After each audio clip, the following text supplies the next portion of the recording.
Good morning. Welcome to Just for Today, a time of eclectic readings, sharing of perspectives, meditation, and prayer.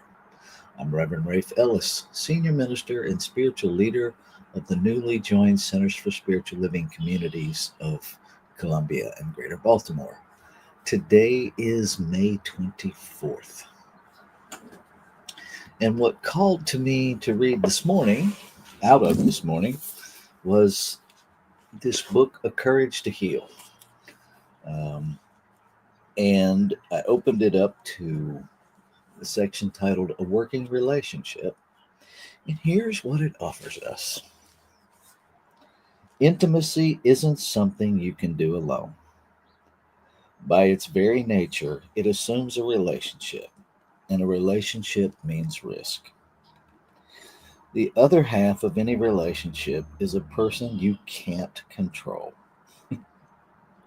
But being hurt or disappointed by someone you love can never be as devastating as it was when you were a child.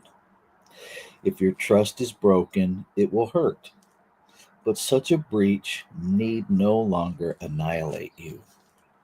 You can recover. You are building a more complete self to fall back on.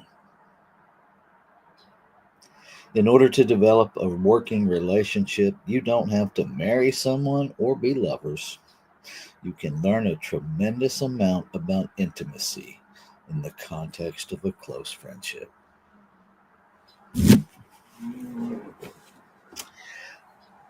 I love that. Um, I know for those of us who have woundedness in childhood, the lines can easily get blurred as to what happened then and what is happening now. And taking a pause to remember that has served me really well. Uh, just to remind myself that I'm not six, I'm 65. That at six, I really couldn't stand up for myself, and at 65, I can. Um, and as a child, and this is what's coming to me right now in this moment. As a child, we needed people to care for us. We did not have the capacity or the resources to even meet the most basic of Maslow's hierarchy of needs as a child without an adult. And I think sometimes that gets extrapolated to our intimate relationships, our close relationships, um, where we still believe we need this other person in order to meet our basic human needs. Um, and while it might change how we're meeting our basic human needs, we might have to get a bit more creative, but we can actually do that. And I know for myself, until I took the risk to meet my own basic needs, I never learned that lesson that I don't have to have someone else. And the beautiful part of that, this self that we're learning to develop, to fall back on, is that learning I really could care for myself allowed me to then partner in a level of equality in relationship that I didn't have before. I wasn't looking for an equal relationship. I was looking for someone to take care of me. And that's not equality in adult relationships. Um, for me, I was using people, and I wanted to partner with people. And so this intimacy, which I love this definition of intimacy, into me I see. And so learning to practice intimacy learning to be in relationship with you and look into myself to identify, assess, evaluate, practice discernment on what works, what doesn't work, what do I want to change, what do you want me to change, do I want to change that, what do you want me to change, would it be healthy for me to change that, all of these questions. But to really, the intimacy developed when I was in close relationship with others and used that relationship and the interactions like a rock tumbler to polish my edges, to look into me. And I will tell you, the moments where I tried to use it as a rock tumbler to polish them, it was a train wreck. It was an absolute train wreck because I'm not in relationship with someone to change them.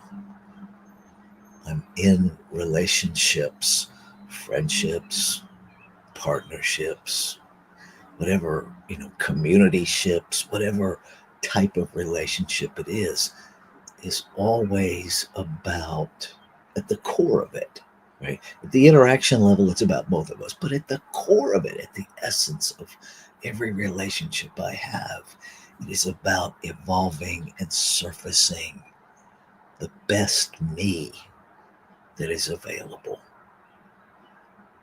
If we were meant to be alone, we wouldn't even know each other is here. And so I cherish my relationships, every messy moment of them.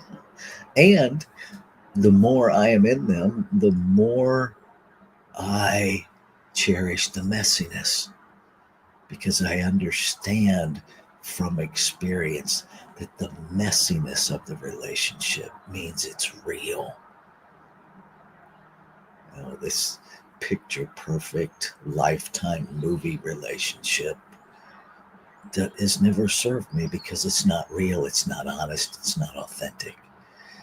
And I don't get to build trust with you when we're not honest with each other, when we're not messy, when we're unwilling to be uncomfortable and move through the discomfort.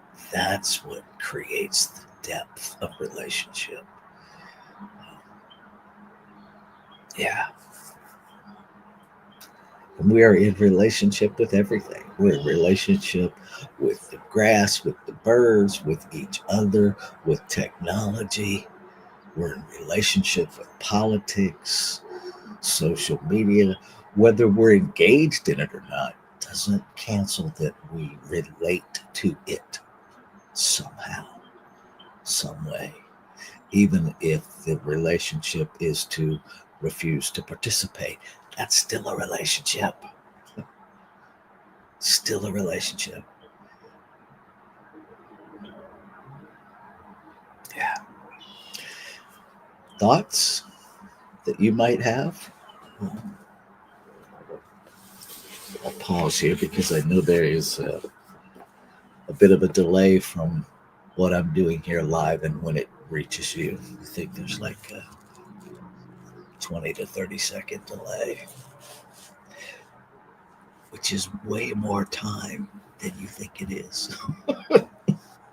I have learned that doing live stream. 30 seconds is way longer than you think.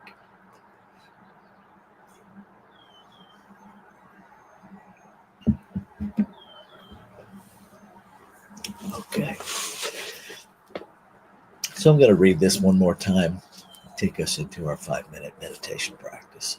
It's just 5 minutes of practicing being present with whatever is, whatever comes.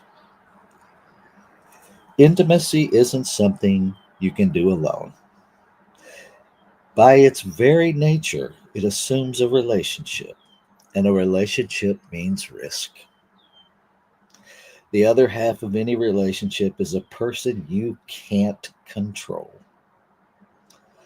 But being hurt or disappointed by someone you love can never be as devastating as it was when you were a child. If your trust is broken, it will hurt, but such a breach need no longer annihilate you. You can recover. You are building a more complete self to fall back on. In order to develop a working relationship, you don't have to marry someone or be lovers. You can learn a tremendous amount about intimacy in the context of a close friendship.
Recognizing there is one whole, complete, and perfect substance that is the source of all creation. That creation is this one substance expressing in multiplicity, expanding itself and its experience of itself through individualized expressions of itself, individualized desires of infinite possibility expressed in form, yet never separate from itself. Nowhere to separate to. This one being one, whole, perfect, and complete within itself, must be everywhere present. Having no beginning, it has no end. It is eternal. It simply is, and always has been. Being in physical form, I know that I am that individualized. That within this infinite beingness is a desire to know itself as this thing I call my life. To know itself by every interaction and relationship. To expand its experience of itself as it relates to itself, as me, as you, as all. And so I claim and affirm that I am open. I am open to an awareness that every breath I am in relationship with someone or something. That I am conscious and intentional to be present as I relate life with life, life to life, life as life. I claim and affirm that there is no barrier in this primary relationship with language. That within the very core of me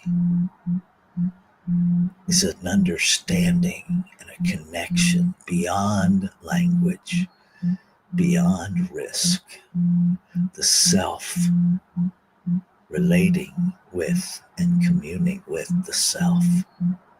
And I claim and affirm that that is the activity of this day. And that I do so in each breath, each moment of now.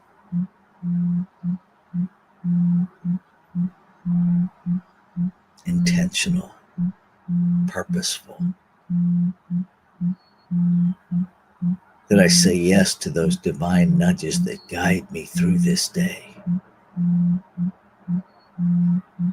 that I celebrate.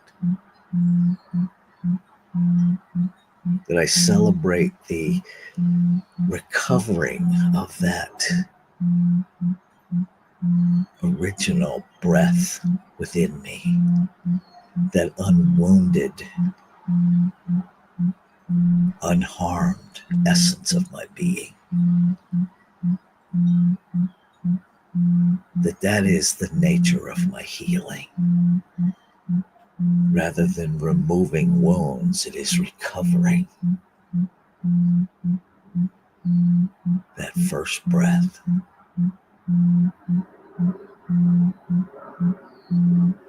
That initial me that is still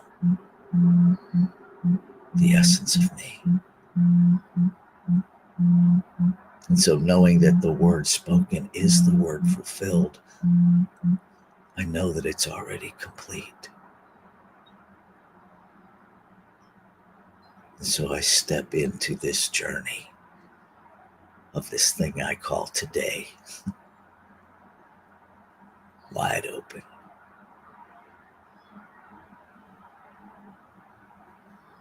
I let go of all doubt. I let go of all ideas to control. I simply allow myself the experience of being, and I allow my being to inform my doing. I let go.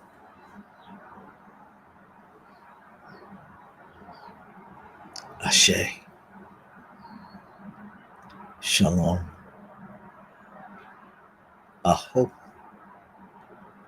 Amin. Amen. And so it is.